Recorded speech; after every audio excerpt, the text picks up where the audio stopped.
Zappia, all the way from Brazil. Straight with my exclusive. Look at this. Straight from Heathrow.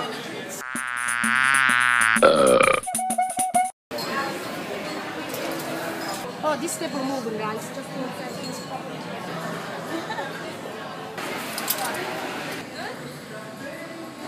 Well, where's the chicken heart? This is honey and date chicken. I don't think I ever had this in Brazil. You had dates in Brazil, I had right? dates in Brazil, not... You had honey in Brazil, right? yeah, but not together. Well, no, once. And you had chickens in Brazil. In fact, I bet you dated several chickens in Brazil. This is an interesting one. This is a sausage with a papaya piece in the middle of it. You think? Yep, yeah. It's like a sweet sausage. Here are Juliano's 3 positives.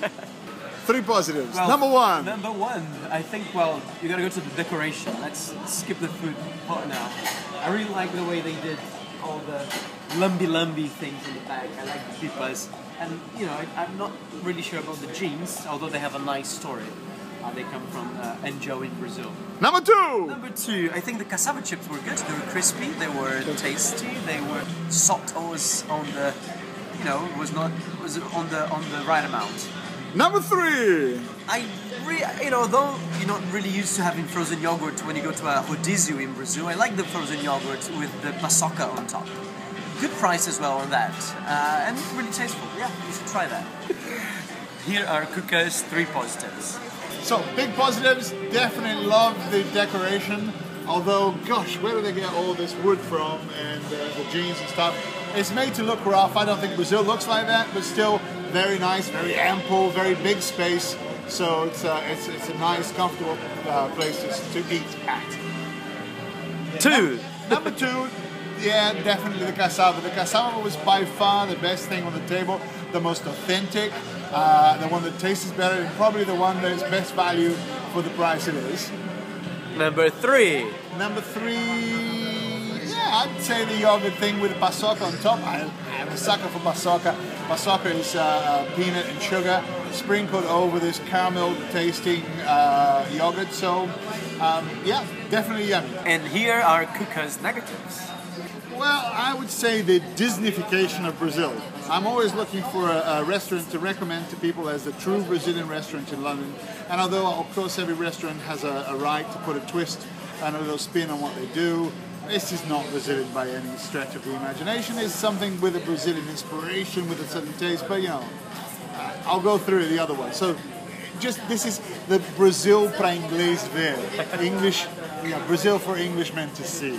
Second, the sausage with papaya. Sausage with papaya? Now, you'd think maybe that's a good idea because, you know, papaya sort of dissolves meat and all that kind of stuff. But all you ended up with was an English sausage with chunks of, like, crystallized papaya in there. And it was sweet and overcooked. Pretty bad. Number 3. Number 3, just the main barbecue bit. Nothing was actually Brazilian in the main barbecue.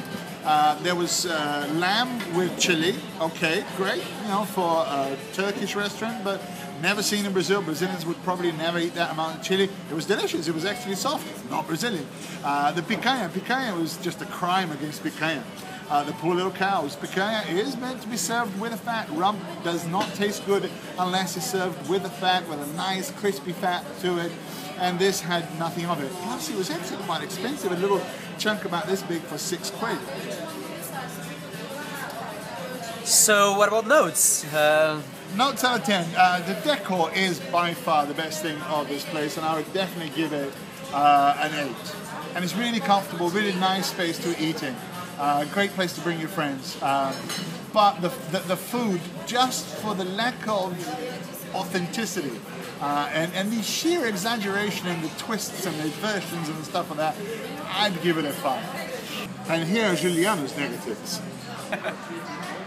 Well, I think it's difficult to call this place a Brazilian barbecue, as they call. There wasn't much Brazilian about the meat served here, and I think first, the rump steak, the picanha, it was lacking a lot of flavors. It was chewy, and you know, it was lacking the main part that I like the most, which is the fat. Number 2. Number 2. Oh my God, the limonada suiça. What was that? I mean, in Brazil we use limonada suíça bean. Everything thrown in there. You crush that with ice, and then you stew that, and you drink it. It has that spike and that fresh taste. I don't know. I don't think you can see the pictures. It's just ice and syrup, soda, and lemonade. I don't call that a limonada suíça at all. And finally, number 3, negative about Cabana. Pastel. Although the pastel is a very hard thing to do, I never tried a really good pastel in the UK. But here, the dough wasn't good.